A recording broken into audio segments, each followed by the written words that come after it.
This is Amiable Arguments.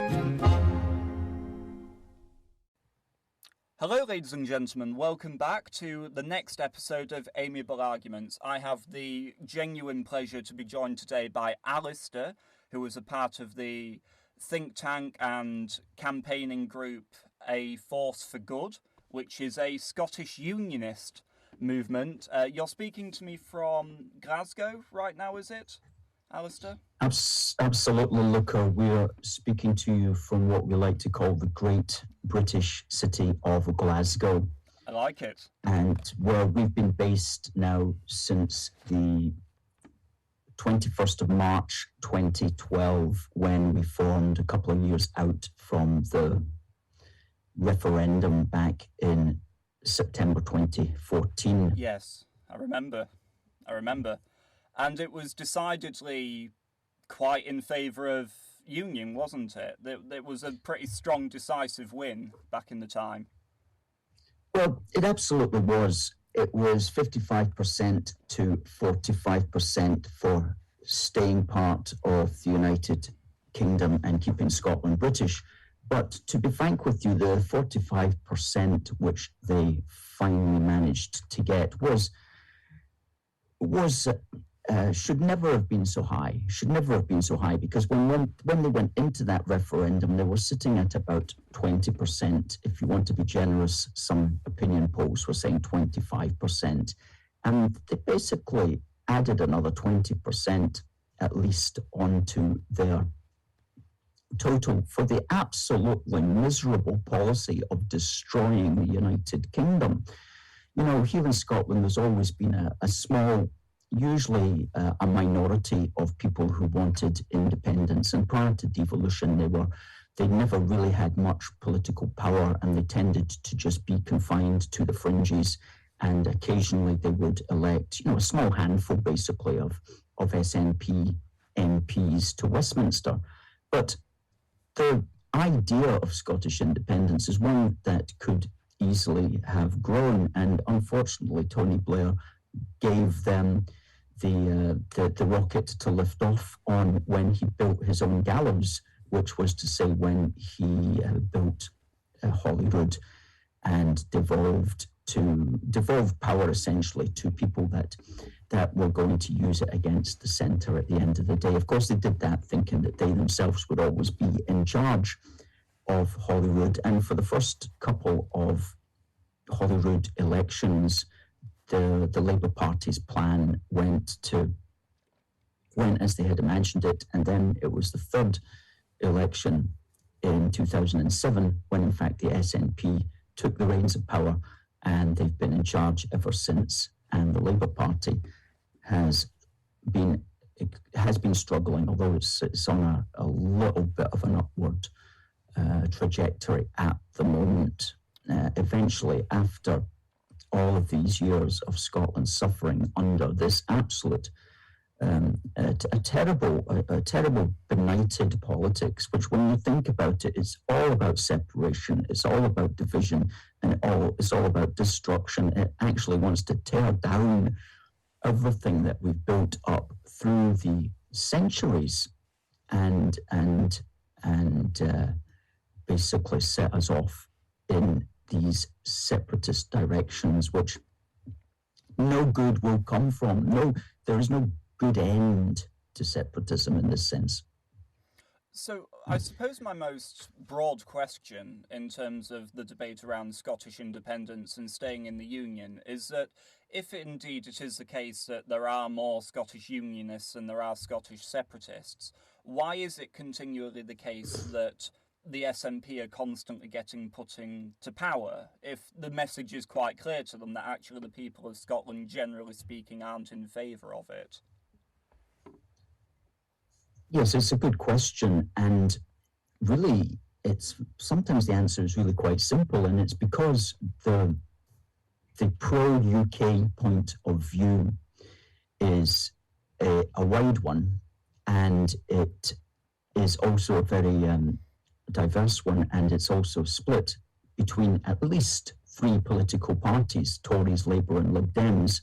And also a minority of pro-British fringe parties. But certainly the three main parties split what we might call the pro-UK vote.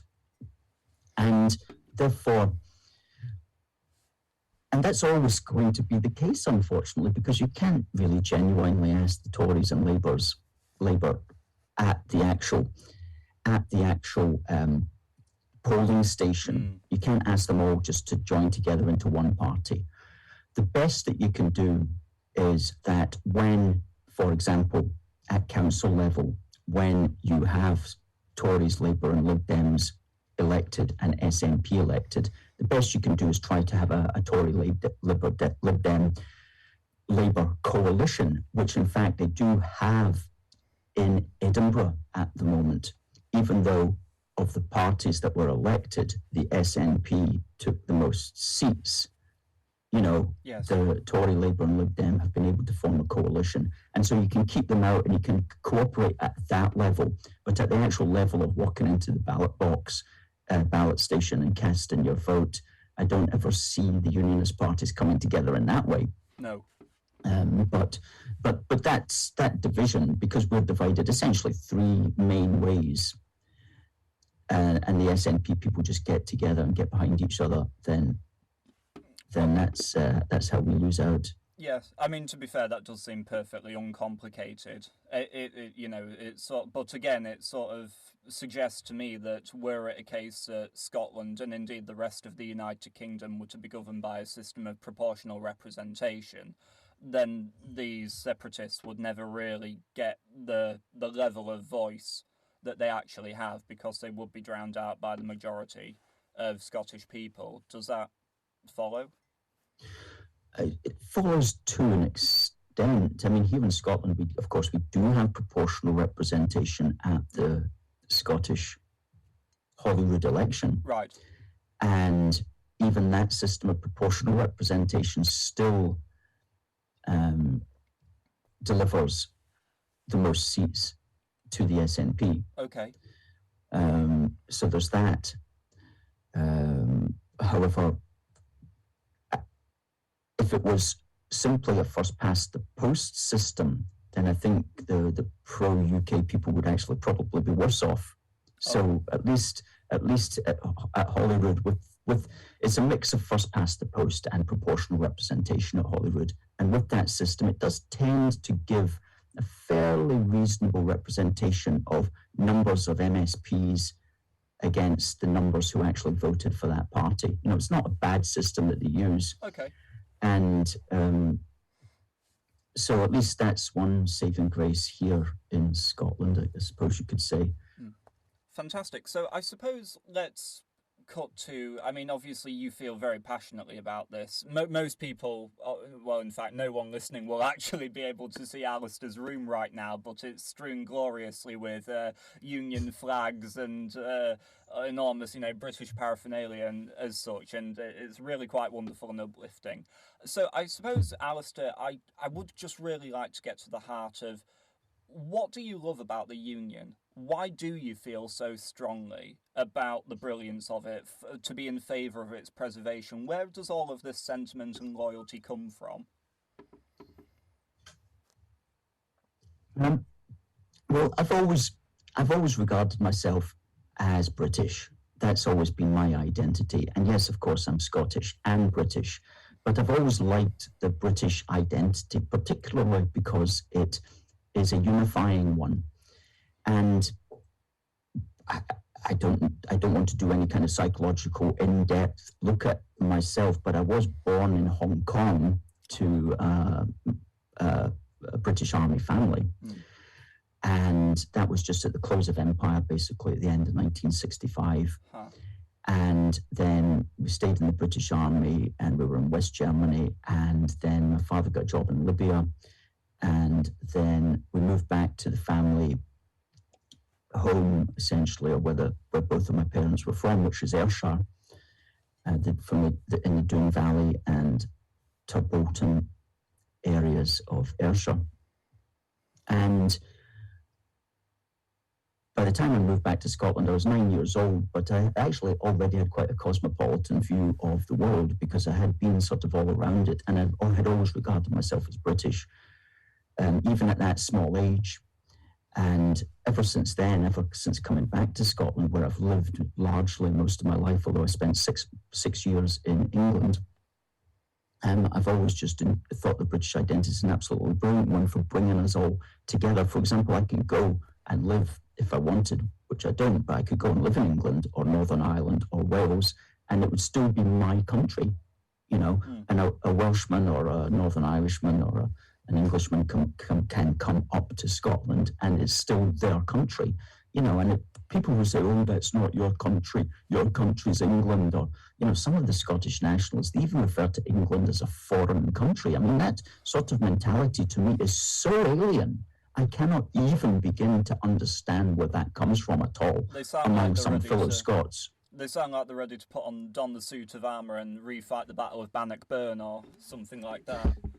Well, there is a certain number of Scots who have not left the late 13th century and early 14th century psychologically. And maybe that gives them some kind of comfort in a crazy modern world. I can understand that to an extent. But the good thing about British history is that, and another reason why I like being British is because of British history, which is so amazing. And when I talk about British history, I mean, of course, the history of all parts of what is now the United Kingdom, and more generally the British Isles. It's an amazing history, and there's few countries in the world who have such not just a history related to their own islands, but a history that is woven in virtually almost every other country on the planet, as well as a consequence, of course, of the age of achievement, as I like to call it, which was largely the 1700s, 1800s, and early 1900s. And so we have a great history, and our identity also enables us to be very inclusive in that sense. So it's just a great identity, a great country, great history, and I love being British. And politically here in Scotland, we need to hear that message, because we can, and we're all guilty of it wherever we live in the British Isles, we can become quite insular if we're not careful and just think of our own little place without seeing the connections that we have throughout the British Isles. I don't think we have many politicians who can really articulate that with great passion, unfortunately. I'm not sure that we really ever have. In all my studies, the main man who stands out as being one of the greatest articulators of Britishness was in fact the Scotsman James VI, when he became the king also of England and Wales James the back First. in 1603. Yes. And of all the monarchs of Britain, he's one of the most political in the sense that he wrote the most, and he was always talking in very romantic terms of Britishness. And of course, a lot of that was to do with the fact that he was wanting the English, who were regarding him at that time with some skepticism. Right. He was wanting them to understand the glories of being part of the wider islands, and also trying to convince the Scots as well of the glories of that too. So he was the first real philosopher, I think, of Britishness. And as far as politicians go, there hasn't been a whole lot who have really understood it as well as he understood it at the time. I can't offhand think of many. We have had amazing thinkers and philosophers come from Scotland, though, and contribute their ideas to the Union. I mean, particularly David Hume comes to mind, and Adam Smith. Obviously, incredible thinkers from, as you using your own language, the age of achievement. And but again, there seems to be a really sad diminishing of and I do use it in isolation, although it is happening in England as well, of Scottish culture. You know, David Hume's clock tower being taken away, and all these under the banner of the SNP's sort of rule of Scotland, they seem quite ashamed of their own culture at the same time that they seem to suggest that they're very proud of it. There's a dichotomy there which doesn't seem to quite follow for me. I can't understand it. That's absolutely well spotted, and it's a fact that the Scottish National Party actually don't like a lot of Scottish history. And so they'll say that they're great patriots and so on, and they can talk eloquently maybe about William Wallace or Robert the Bruce if they don't get the two of them mixed up. But when it comes to, well, let's talk about anybody from David Livingstone and that whole period of the Age of Achievement. You know, they don't want to talk about that because that's politically incorrect. And we saw that. And we see that all the time with all this nonsense that started up back in 2020, attacking the statues and things like that. Yes. The SNP were absolutely loving that because it gave them an in to have a go at all the statues and street names and you name it in all the Scottish cities that are related with those people of that time period, virtually all of whom were virtually none that I can think of that would be overt Scottish nationalists. All of these people that engaged with Britain at the time, whether military or politically or economically or anything like that, they were all, whether they consciously knew it or not, they were really all motivated by the fact that we had just had the Union in 1707. The problems with the Jacobites were out the way by 1745, and so Britain could take off during that period. And then once we won the battles of Trafalgar and Waterloo, then from 1815, we had the century of Pax Britannica, British peace, where we transformed the world. And all of these things during that period of the Age of Achievement, during that period of Pax Britannica, all of these people were, they were all like people that Unionists revere, but Scottish nationalists are very, very uptight about them because they were essentially men and women of the Union, even though themselves they wouldn't necessarily have even thought that was an issue to talk about. You know, I use this phrase "Age of Achievement," and I actually heard it from a professor, Professor Tom Gallagher, and I'm just going to quote something that he says. He goes, "The SNP is nothing if not a self-referencing movement. It sees the story of Scotland's greatness beginning with its own arrival on the historical stage. So it is necessary to delegitimize episodes and people from the wider consciousness, especially from the Age of Achievement that characterized much of the 3 centuries of parliamentary union." And so that's where the SNP is at the moment. They've got to delegitimize all of that past, because if you look into it too much, you think, oh my goodness, there's so much good stuff going on there. There's so many interesting things that have happened, and it was all happening because of the Union and because we were all getting behind the British programme, and they don't want us to know about any of that. You know, so it's like with other things that are happening throughout the Western world, it's like trying to just throw a veil over it and just dump an entire truckload of Tipex over all the history that they don't want us to read about. And so we do have that cultural battle here in Scotland as well. And we do our bit, we do what we can. Back in 2020, the BLM people, spurred on by the horrible SNP council that was running Edinburgh at that time, had a campaign against Henry Dundas, whose memorial is in St Andrew's Square in Edinburgh, and it's like this massive thing about the size of Nelson's column. Wow. And they didn't like Henry Dundas for reasons which made absolutely no sense whatsoever, because it was Henry Dundas who actually won the legal case that confirmed that slavery was illegal in Scotland. So, but they didn't want to talk about that element of it, you know. They didn't want to talk about that. They were simply against him because for just kind of absurd reasons that I wouldn't even want to talk about because they make no sense. But and they haven't stopped doing that, and they have literally befouled his statue with a new plaque of lies, absolute lies. And if you want to be generous, you could say just political nonsense.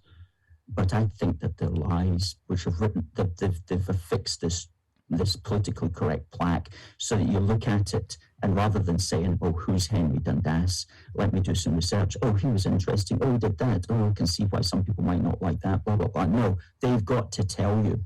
They've got to tell you why he's such a bad guy in their view. So they've got to stick this plaque there. Yes, you know. they are really the authority. They are the authority on his reputation. Exactly, and we've written an article. I've written several articles on this at our website, aforceforgood.uk. And originally the plaque basically said, this is Henry Dundas. He was born this time. He died this time. He was, whatever he was, was he Admiral of the Fleet at one time? I can't remember. Right. Anyway, and then it says who the statue was built by, how they raised the funds, and when it was erected. And that's literally all you need to know. And if you want to find out more about the guy, we've got the internet machine these days. You can Google it. But no, you don't need to go up and have like this whole thing explained to you by somebody who's got an agenda to basically befoul the guy's memory. I mean, it's terrible when they do that, when they try to put context on it, because of course context is whatever you want it to be. So I'm against all this. So I'm just for keeping statues up there, and I don't care whether you're Karl Marx or whatever. Keep your statue up there and let people make their own decision on it. That's my view on it. But the worst thing to do is to put up some ridiculous plaque written by some academic who's got an agenda. You know, why should we listen to you? Fantastic. Brilliant. Okay, so I suppose going on from all of that, tell me a bit more about your actual think tank, your political, your campaign group. What were its foundations? When did you start it? And tell me about something about the engagement you've been having with the public up in Scotland with it. Well, absolutely. That's one of my favourite topics, is talking about A Force for Good itself, which I started with a colleague of mine back in March 2012, which was 2 months after David Cameron had gone on to the Andrew Marr show and had announced that he was going to hold a referendum. And this was a consequence of Alex Salmond having won the second time around, having won in 2011. And so I was like, okay, well, this is it. Now, I've always been self-employed. I've always therefore I've always had a certain degree of freedom to do what I want. And I thought, right, we need to start an organisation that's campaigning for the UK, because there's literally, at that time, there was nothing out there. Now, there was a small group that was campaigning on Facebook, and which is still around and which did sterling work at the time, but I thought we need to set up some kind of formal organisation, which I did. And back then, of course, there was just myself and my colleague. I didn't even have somebody who could really do a website, but I knew a little bit about web design myself, so we established the website on the day that we launched. That's our official launch date, 21st of March 2012. And from that, even back then in 2012, people began to come to us, as it were. Here's people who are doing things, and through that we began to meet people. And from the very beginning, I said to myself, we have to keep this focused on the union and pro-UK things, because there's so many political points of view out there that once you start to go down every single alleyway, then there's no way you will be able to hold this organisation together. You have to have one end, which is to keep together the United Kingdom of Great Britain and Northern Ireland. And I say that because that's one of the major things that has ensured that we're still here and we're now in our 11th year of full-time campaigning. It's because we've kept our focus very strict on it. I mean, we don't go into, what you might think about, the Ukrainian war or stuff like that. We don't go into it. We didn't even actually touch Brexit very much until after the result, when we realised that the Scottish National Party were weaponising Brexit against the UK. At that point, it became a union issue. Yes. Because it's being used by the nationalists in Scotland and also in Northern Ireland as a weapon against the union. So that made it an issue that we had to get involved in. But even prior to the 2016 referendum on Brexit, we were actually quite quiet about that, because we knew that there was pro-UK unionist people who were for Brexit, and there was those who were against it. So we thought, well, it's too tricky for us to steer those particular waters. But as I say, after it was a done deal, after it was clear that we were going to leave the EU, then and the nationalists were weaponizing it like crazy, and they still are, then it's like, okay, well, it has to become an issue which we will touch. We'll not make it a major issue, but we certainly will touch it, and we will support Brexit. But I'm getting ahead of myself there. By 2014, but between 2012 and 2014, we were doing as much street activism as we possibly could on our very meagre resources, which were beginning to come in as a consequence of having set up a PayPal account and things like that. And by the time 2016 rolled around and I had committed myself fully to this work, I realized that our structure had to be seriously formalized if we were to become self-sustaining. And so we set up AFFG Productions Limited, which is the company behind A Force for Good. AFFG Productions Limited is trading as A Force for Good, and we have 2 directors at the present time, and we have directors meetings every month, and we decide what we're going to do and how best to utilize our resources. And I'm also pleased to say at the moment that we've got actually a team of 5 people who are retained by us on a weekly basis with a small retainer. They're retained by us on a self-employed basis. They're all self-employed, and they all help with Facebook. They help with TikTok. We have a fantastic TikTok curator. They help with Instagram. We have an Instagram curator. Well, that's how I discovered you, actually. Right. I discovered your existence through your Instagram page. Fantastic. That's good to know. Well, I'll make sure our Instagram curator knows that particular point. We have somebody who helps with graphic design, and we have somebody who is a video editor. And we also have somebody who makes sure that all our printed literature gets to the people who need to see it. For example, we produced in the spring, we produced our history, our 10-year history of A Force for Good, which is a 20-page magazine, 10 years strong. Fantastic. And so that actually takes it that's the day that we launched there. You won't be able to see it if you're just listening on audio, but that's me standing at the Bromley Law down on the Clyde with my colleague taking the photograph. That's the very day that we launched, and each page takes us in. So we'll certainly get as many copies of this of our literature to you personally if you would like to read them anyway. And these are all available on our website at aforceforgood.uk in our shop. So we treat it as it's my full-time occupation. We treat this very seriously. We are a company with all these legal requirements that companies have to do. And we consider ourselves now Scotland's premier pro-UK campaign group and think tank. And we do publish magazines we've published 6 magazines so far. We started publishing back in 2018. And one of our magazines runs to 40 pages and it's actually 102 policies to keep the United Kingdom together. And Sorry, that's called 202. 102 policies. That's called Do More Together. Because people say, how are we going to keep the United Kingdom together? And that's the answer: is you do more together. It's like in any family, in any community, if you want to hold it together, you do more things together, or sports teams or whatever. You know, that's how communities and nations are built. So 102 policies in there. We've made sure they've gone to all the people who should know in government and who might possibly be interested, and so on. So we're doing what we possibly can. We've also got a wee book for the Union, as we call it, which is a little red book on a history of the Union, a small narrative, as it were. By the way, Alistair, A narrative.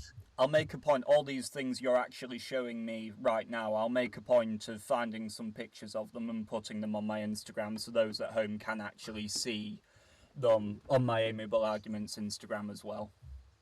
Fantastic. We'll be able to take some screenshots of all of these things at our shop on our website, aforceforgood.uk. Fantastic.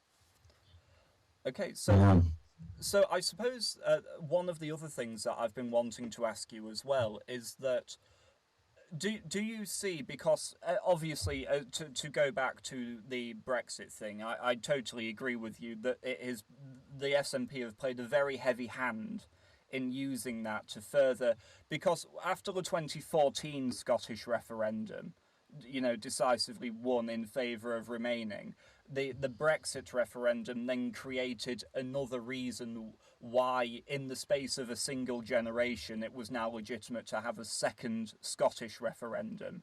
That, you know, they said, well, yes, but that first referendum was based on the idea that we'd still be a part of the United Kingdom and would be in the EU as well.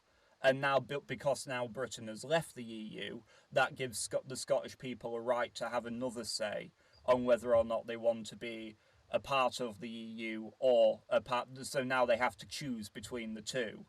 And I was just concerned, do you think that second referendum will be happening sometime soon? Is that something that you see on the horizon?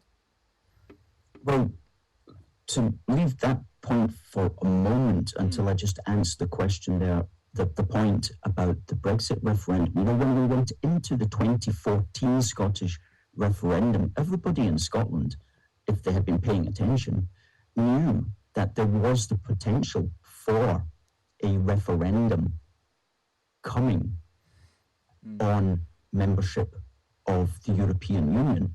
So it's not like this European Union membership came out of the blue. Everybody knew that it was a likely thing that could very much happen sometime in the very near future. And Alex Salmon made reference to this as well. So many people were voting knowing that there was the possibility of a referendum on the EU coming.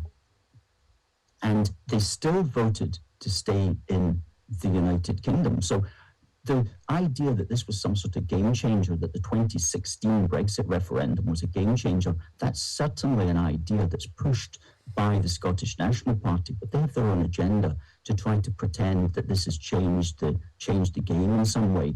But when you go back to 2014, everybody knew such a thing was coming. Everybody knew there was a possibility that Britain would vote to leave, yet we still got a majority of people, 55% of the people who voted, staying in the United Kingdom. So that point is, I believe, overrated, and overrated deliberately by those who are trying to confuse the issue. But and also we should remember that almost it's presumed that about 1/3 of the SNP membership voted for Brexit as well. Right. So among Scottish nationalists, there's not this. There is. Scottish nationalists themselves are split on the Brexit issue. You know, there are many of them who believe that we should leave the European Union, often for the same matters of sovereignty as anybody else would imagine. So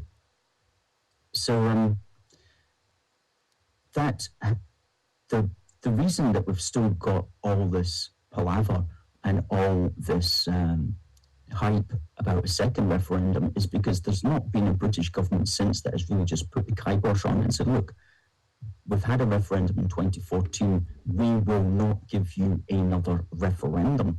And it's not appropriate to continue to call into question the existence of the very nation itself of the United Kingdom. It's not appropriate to bring that into question every single day and have a referendum on it every few years. And no nation can go forward with that hanging over them. The best that the Tories have done, of course, is they've said now is not the time and so on. And they use that kind of slightly soft language, I suppose, because they don't want, understandably, they don't want to be accused of seeming to be anti-democratic, so they're like, no, now's not the time and so on. But as we always say, the British government, which is to say the government which is, and the British Parliament has a perfect right to hold the nation itself together. It has a perfect democratic right also to defend the United Kingdom.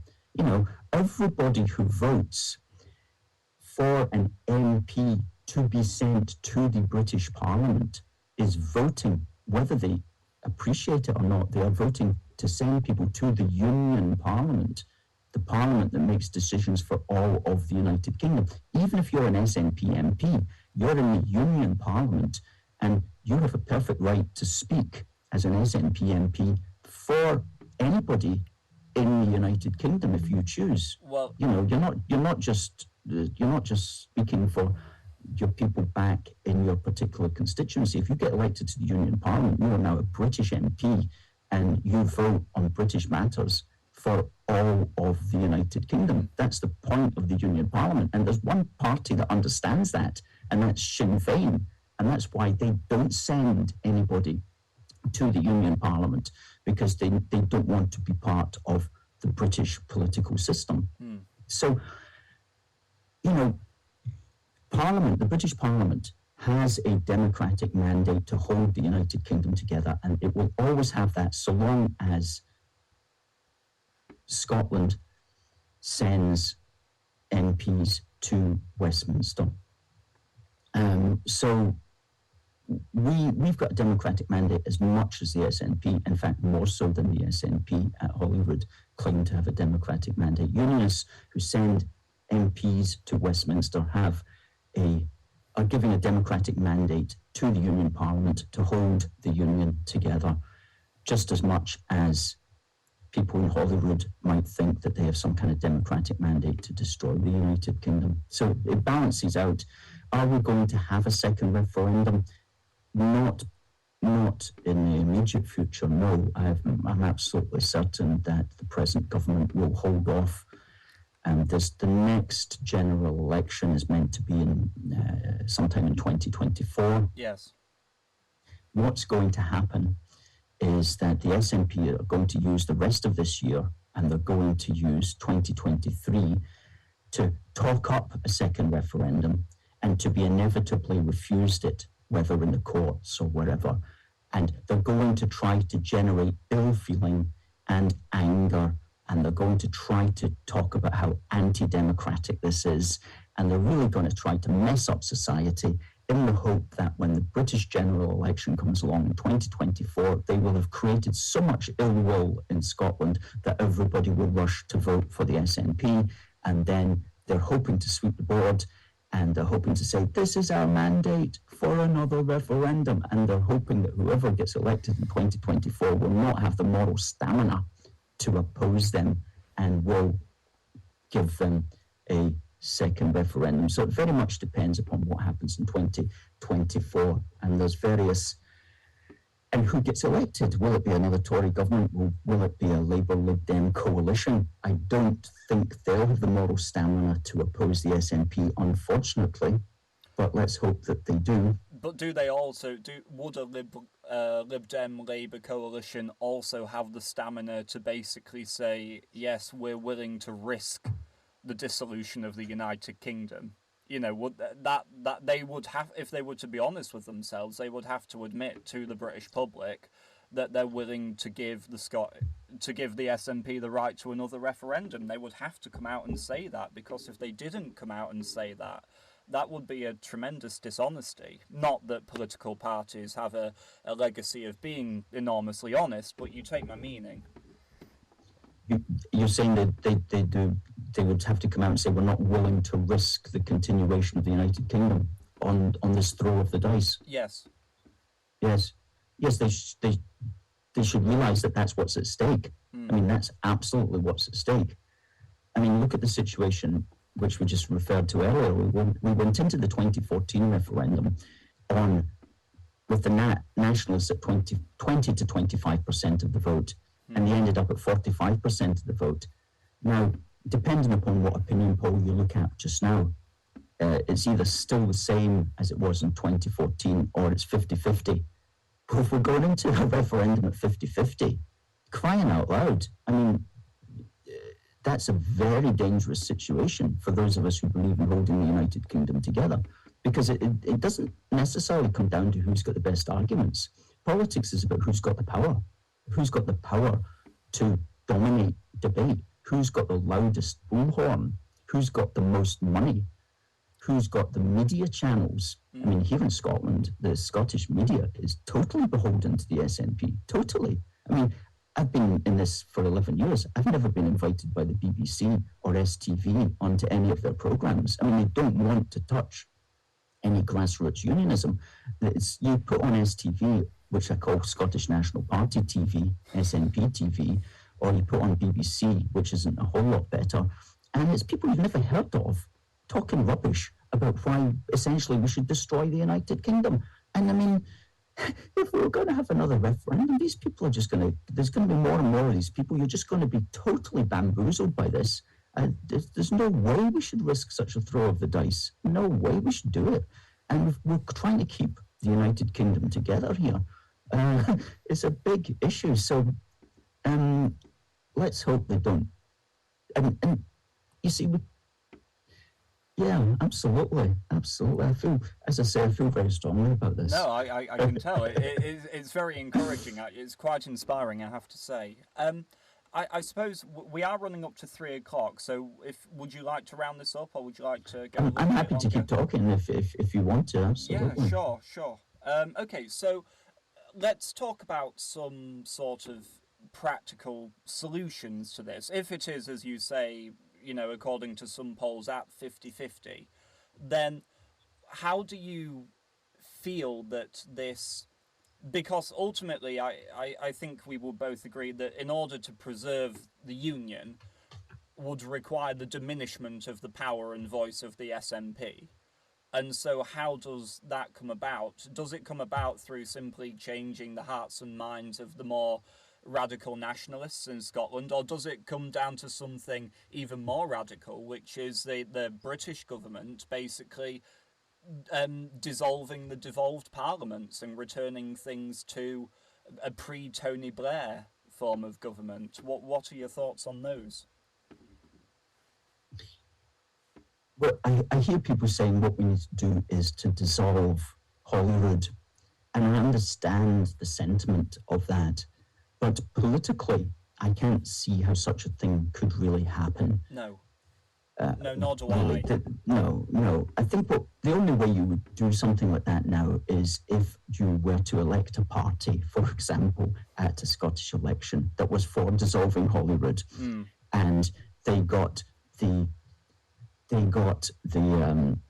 majority of the vote, then they might be able to do something with a referendum on the matter. But it's one of these. It sounds attractive, but it's not something that's really going to happen. So what you're looking at, and here's another thing that I should really say. I mean, a lot of politicians, especially, they think there's a fix to everything, and especially they think there's an easy fix. And so you hear some people say, no.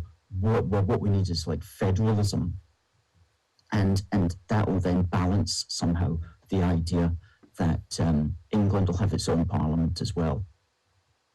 But they don't think these things through really, because if England has its own parliament, the English parliament will rapidly become the most powerful parliament on the British Isles.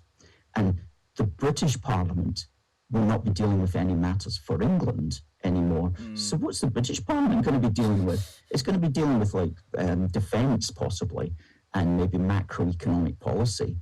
And the two most controversial issues is going to be dealing with. And as far as Scotland is concerned, the Scottish nationalists are going to look south and they're going to see two parliaments now that they disagree with.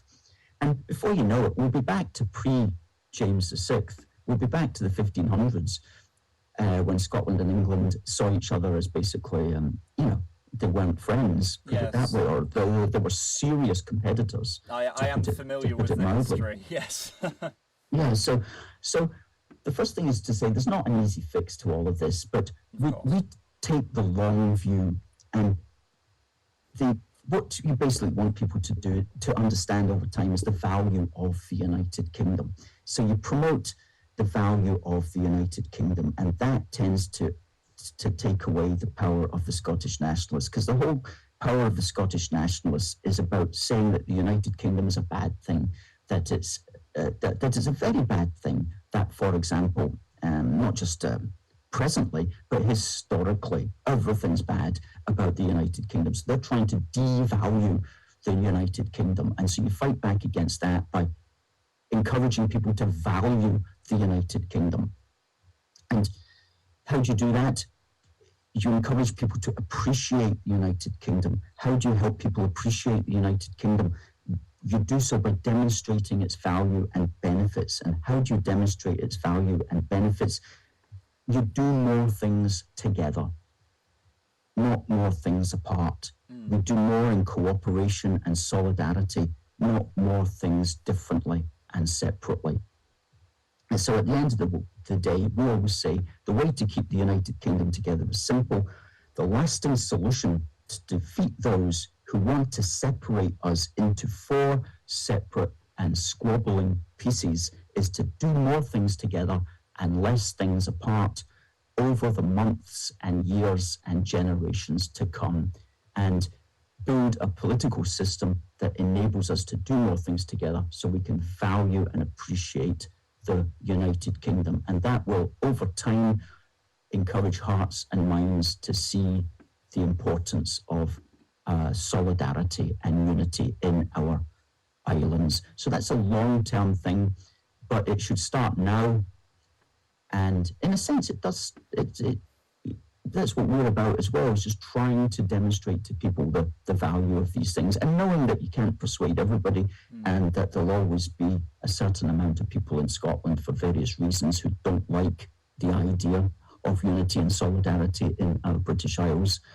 But just to seek to persuade those who are amenable to that idea, and not to do anything foolish, not to grant referendums and risk it all on a throw of the dice.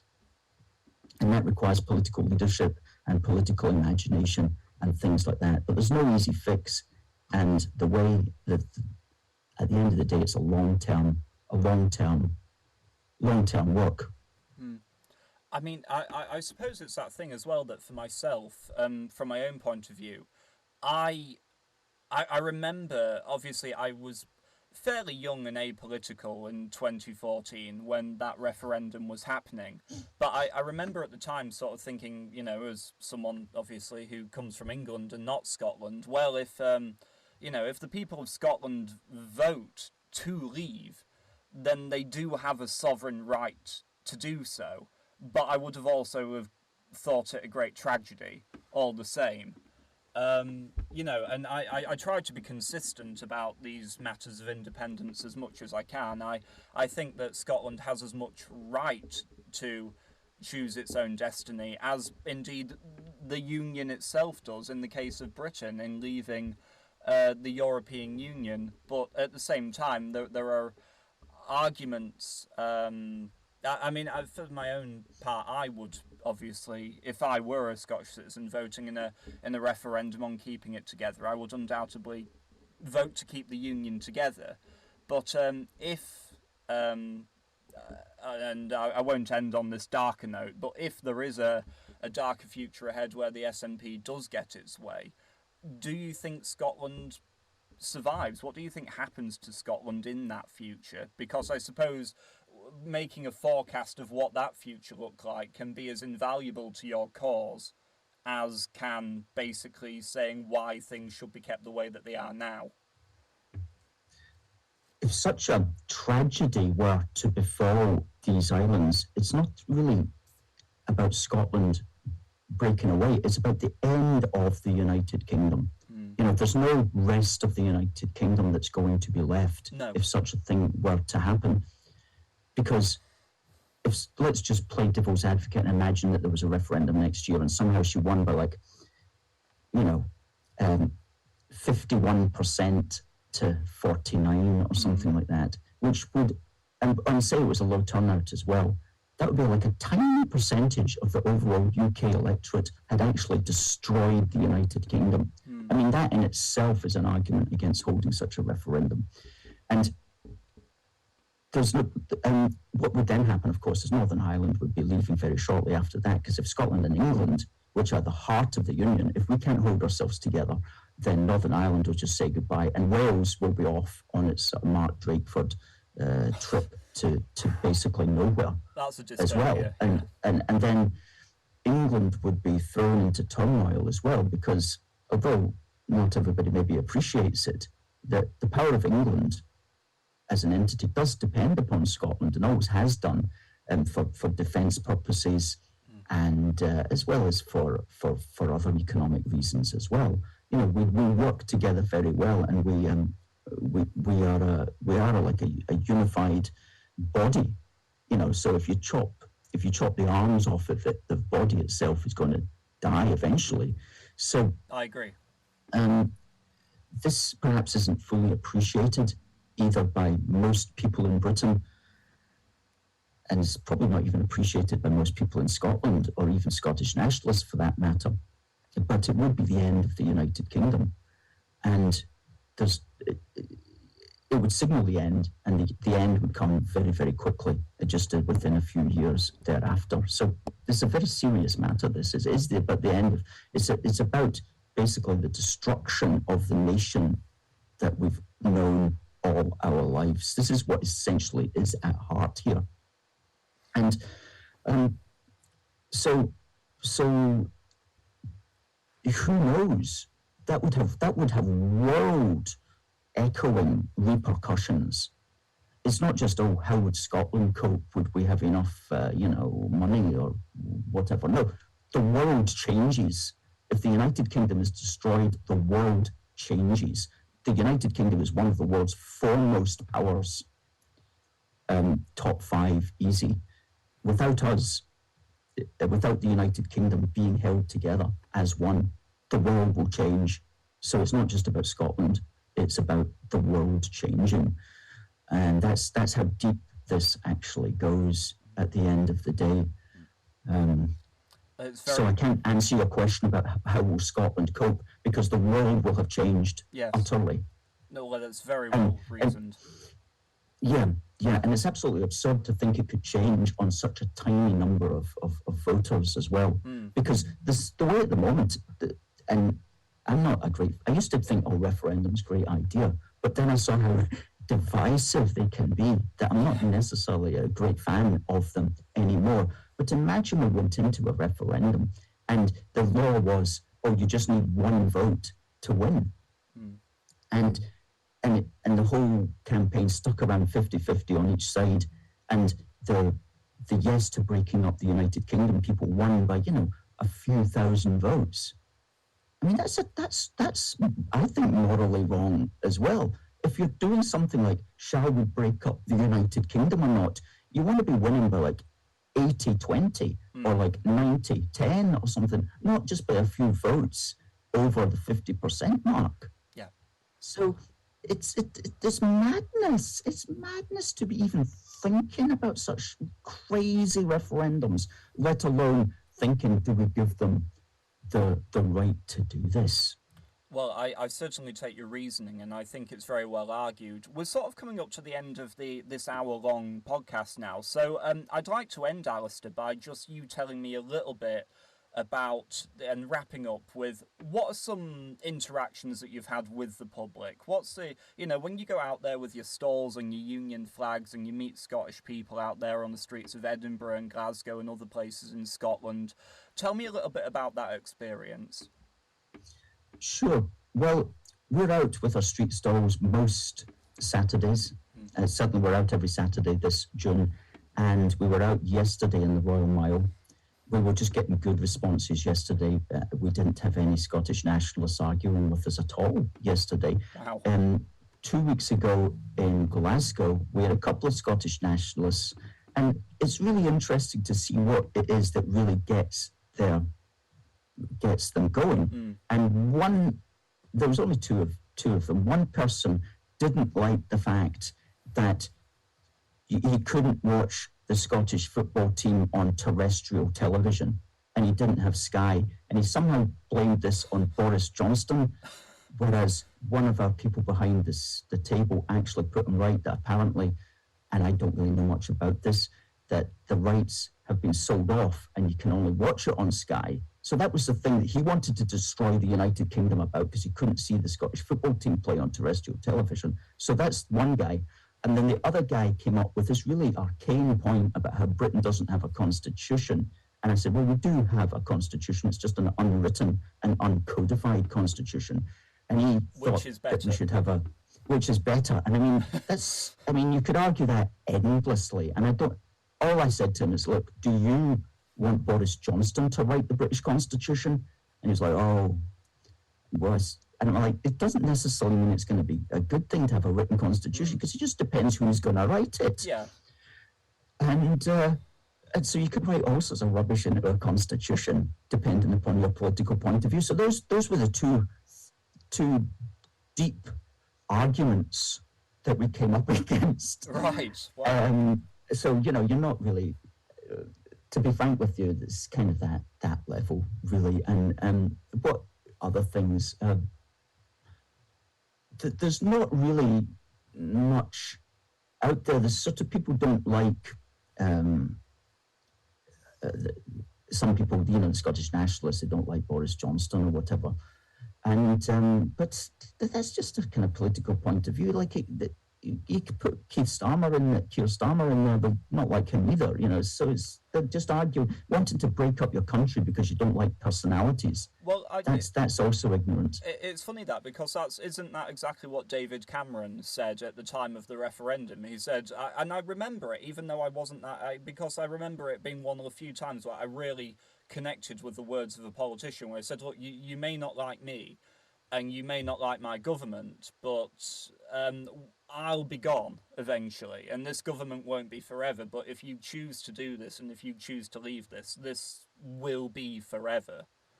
And that's always really stuck with me. Yes, so well said as well. And to be humble enough to say that was really good that he pointed that out.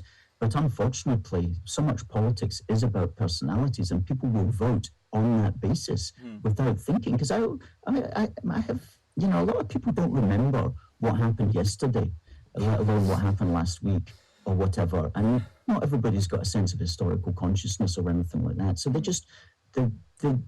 and this isn't a criticism, because if everybody was like ourselves, then it would be very difficult for a society to hold together. So a lot of people, they just vote on very basic things like personalities and so on. And if you've got a strong personality, then it helps the country. And if you've got a poor personality, or a personality that's not strong, then it is going to have serious repercussions for the unity of the country. That's just a fact. And we are at the stage just now where, our political class, I don't know what your views on this are, but they're not exactly the most inspiring types of people. No. And if you're the sort of person that just votes and sees things through the lens of that personality, then I can understand, I don't agree, but I can understand some people thinking, oh, I don't like the United Kingdom because of this, him or her or whatever. Right. So that's another thing that we're facing, that's always been the case, though, yes. Isn't it? Just a current general trend of a low standard of politicians across the board. Oh yeah, Yes, absolutely. no, I'm totally sympathetic to that view. Alistair, it has been such a pleasure having this conversation with you. I'm very grateful for your time and you agreeing to come on and do this with me. If you send me an email attaching all of your correspondence and your social medias, I'll happily share them around, linked into this podcast on the platforms that I put it on. And yes, again, just thank you for your time. Well, thank you for inviting me as well, and I'm very glad that you found us on Instagram. All our social media platforms, we're on them all, and they're all UK A Force for Good, all one word, whether YouTube, TikTok, Instagram, Twitter, Fantastic. Facebook, and so on. And so I'll do that, and I just want to say thank you very much for contacting me as well. I've really enjoyed it, and I wish you all the success with your program and your podcast. Most power to your elbow, son. Thank you so much. Right, and to the rest of you all listening, good day. You know where to find me. I have my own Instagram and Facebook, and you'll probably be listening to this on YouTube or Spotify. So if you haven't, do give it a subscribe and a follow because it all really helps out. And I bid you all a very happy Sunday. So until then, goodbye.